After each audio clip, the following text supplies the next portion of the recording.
Hi, my name is Dory Demers and I'm the Rise Vermont coordinator. I'm pleased to introduce you to Rise TV, a new collaboration with Northwest Access Television. Every week we'll bring you a new show that segments something that has to do with embracing a healthy lifestyle. We're also pretty lucky to be working with the Vermont Department of Health and partnering with their Women, Infants, and Children's program. Some of these shows will be WIC certified activities. If they are, they'll show up at the bottom of your screen and they'll say a WIC certified activity. You'll need to listen carefully throughout the show because we will have a WIC certified code. One of our Rise Vermont staff members will say it nice and clear for you, and that will be what you'll have to report to your local district office. Again, thank you for watching Rise TV. If you have any questions or if you'd like to know more about Rise Vermont, just email us at info@risevt.com, or you can follow us on Facebook, Twitter, Pinterest. You can also call us at 524-8825. Thanks so much and enjoy the show. My name is Brian Kluke and I'm the Rise Vermont Health Coach. Today we'll be focusing on stretching, some of the stretches you can do in your office, at your home, as well as in the gym, and exploring all different types of stretching. So why are we talking about stretching today? We're focused on stretching primarily because the majority of Americans tend to sit for a very long time, whether it's at work, whether it's at home, and this can create decreased muscle length, which in turn can lead to some chronic pain. And usually statistics show that Americans have a tendency to sit for more than 6 hours a day. And as I'm sitting here today talking about sitting, we'll actually get up and move around a little bit later in the show. And this is actually huge because when we're all born, we're born with the mobility and flexibility that we need. And this over time, due to a variety of reasons, causes us. This would be nice to keep if we all kept moving throughout every day. But as we get older, whether it's sitting or standing in one place, even for a long time, can really prohibit your movement. So that's why we're focusing on this today. So some negative effects of why people don't stretch. Some people struggle to find the time to stretch. And really the recommendation according to the American College of Sports Medicine is you should stretch each muscle group. We'll go over muscle groups a little bit later, at least twice a week for at least 60 seconds, which isn't that long of a time, but this is out there and yet people still aren't finding the time to stretch. So if you don't stretch muscles regularly, some of the side effects could lead to some chronic and long-term diseases and pain would be for instance, you could have increased high blood pressure, you could have deep vein thrombosis, which is essentially a blood clot, increased stress, which happens all the time, and I'll talk about positive stress in just a moment and why stretching helps that actually. And I mean, just increasing stress alone and with high blood pressure being affecting so many Americans, being able to stretch and being able to reduce that, I think is vital. So that's one of the reasons we're focusing on stretching again. So some of the positives that come from stretching would be being able to relax your mind, kind of having that blank space. It allows you to forget what's been going on, whether throughout the day, whether it's a negative stressor or even a positive. We really need that kind of me time each day to relax and focus on be in the now as it is. So as far as stretching in general, I'd like to go over today 4 different types of stretching. And it gets a little bit technical, but we'll apply it a little bit later in the show. So the first type is passive stretching. And this is done using an outside force to assist you in a stretch. So for instance, a common one that everyone likes to do is against like a door wall, a door frame. You can put your arms against it. You're using the door frame as an assistance to help you stretch your muscles. And that's just one example. I mean, you can really use anything. You can use the floor, you can use your chair, as I'll demonstrate later. And that's a passive stretch. An active stretch, just the opposite of that. You're actually relaxing the muscle completely and allowing another muscle to take over. So for example, if I were to do an active stretch of my arm out to the side here, I would be relaxing the front part of my shoulder while engaging the back part of my shoulder. And what this allows me to do, and this is really beneficial because it allows me to gauge the force I'm applying. And there's a lot of technical terms here again, but when we go over stretches a little bit later, I'll explain them more in depth. And then there's dynamic stretching as well, which is done through a full range of motion.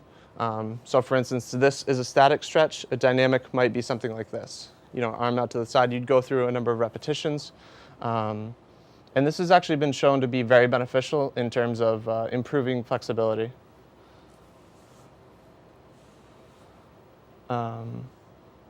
So those are some of the different types of stretches. Next, what I'd like to focus on is, I mentioned earlier that we tend to sit for a prolonged period of time. And this really is a problem that we need to address. And the reason Rise Vermont's focusing on it is because our 2 counties, show higher rates of obesity and overweight, which is a direct result, in part of sitting. Talking about those negative side effects that I mentioned earlier. Me, for instance, I do tend to sit in a desk and I type for a prolonged time, and that can lead to a number of different things that's negative. But today we're going to be talking about some stretches you can actually do in the office. And I'll actually wheel my chair just to the side here so you can see some of them. And the WIC code for today is 30 minutes a day before I start on those. 30 minutes a day. So there's a lot of simple ones you can do, mainly when sitting.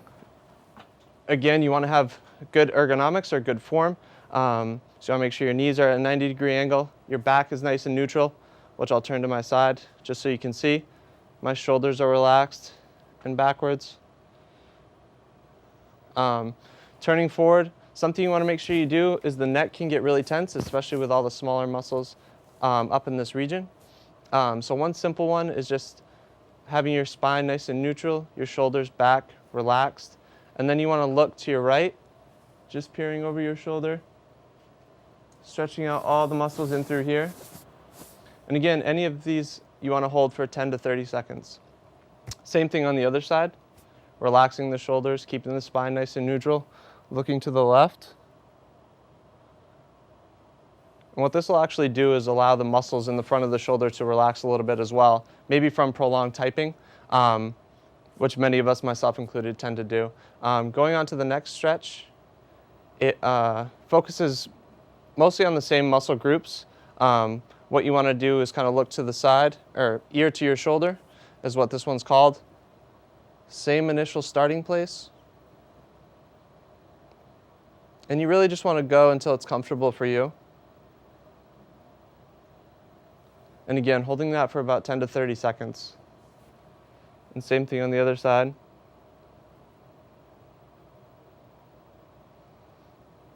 Excellent. That's a very easy one you can do for neck mobility. Next, I'll talk a little bit about the shoulders. As you see me turn to the side here. While we're typing, we may have a tendency to bring our shoulders a little bit forward, which in turn creates bad posture. And over time, that can relate to some of those things I was talking about earlier about, sitting for a prolonged period of time and whatnot. So a very simple one you can do while staying seated in your chair is to bring your arm out and across. And then you want your other arm to help, to assist with the stretch. And you apply slight pressure with your opposite arm right above the elbow. And doing this will actually relax some of the muscles in here. You really want to focus on making sure you don't tense up. You don't make sure those don't engage. Again, a general rule, anything you do on one side, you want to make sure you do on the other. So bringing the other arm out in front and across as well. So make sure you get nice and even stretch in. Excellent. Relaxing your shoulders.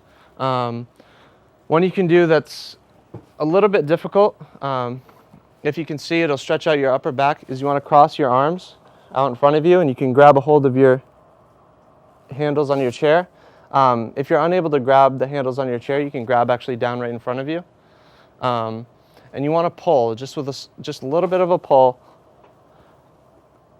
and this will stretch out your upper back. So not your shoulder region, but more right in here, closer to your spine, which again can get very tense over time. And then another one, upper back, we want to focus on lower back as well. for many individuals, sitting allows you to kind of relax that lower back and allow for it to round just a tad. A very simple one while you're sitting. You can reach down right in front of you. See if you can reach your toes. And if you can reach all the way down to your toes, you want to see a little bit of a pull from there. And while you're in this position, make sure you're focusing on your lower back because you can really feel it relax, which is actually very nice. I do that one throughout my day, and I find it very beneficial, especially when I'm sitting for a long time. And then the next couple stretches I can just do here, but they have a tendency to be overlooked as it's something we don't focus on. So, while you're typing throughout the day with whatever keyboard and mouse you have, you can get really tense in your wrists as well as your hands, and in turn your forearm, which can lead to a variety of things. But some things to alleviate that: if you find yourself typing for a long period of time, it's good to take a break and have your hand kind of out in front of you, and you can just do slight pressure with your other hand, in between your fingers. You want to make sure you go in both directions. And this will alleviate some of the tension that may build up in your hands, which is crucial, especially for those of you who have jobs involving typing. And then again, having your hand out in front of you, and this one's focused on your wrist and bending it down, and you just want some assistance applying pressure, both forward and backward. You can even do, side to side a little bit if you feel it. That's going to help you. Movements like that are great. They keep you limber. Another one I'll show you is simple. You don't have to move at all, and it kind of helps the lower back a little bit, but also the hamstring right underneath is just to have your leg out in front of you. What's typically called like a leg extension. You want to reach as far up as you can, and you can hold it there for a little while, or you can do repetitions. So all movements like that really help keep you active throughout the day, keep the muscles engaged, as they have a tendency to just be a little stagnant while you're sitting. So we've talked quite a bit about office stretches and how that helps you, but what I'd like to talk briefly about is if you're working out or exercising, you might have some thoughts about flexibility and stretching. And there's tons of different schools of thought around this, but I'll just give you some general guidelines. Whenever you're exercising or working out, you want to make sure the flexibility you do is specific to the sport or activity you're doing. So if it's soccer, you may not spend the most time, for instance, warming up your upper body, but you may focus on your legs. If it's running, of course, you're going to focus again on your legs, some hips, some back. And then you want to make sure at the time of activity you're doing, it's the right type of stretch. So for instance, in the beginning of an activity, you want to do dynamic stretching like we talked about. So if it's like through a range of motion. And then if it's at the end, you want to make sure you do some passive stretching, which is kind of holding it in place for a period of time. And then depending on the time of day, you want to be aware of as well. So typically in the morning, you'll need a longer warm-up because you're just waking up to increase the blood flow. Your heart rate's a little bit down just from being in a relaxed state. Whereas the end of the day, you may have had some stressors throughout. You may have been running around. Typically, you're holding a higher heart rate and your blood's already circulated, so you don't need as much of a warm-up.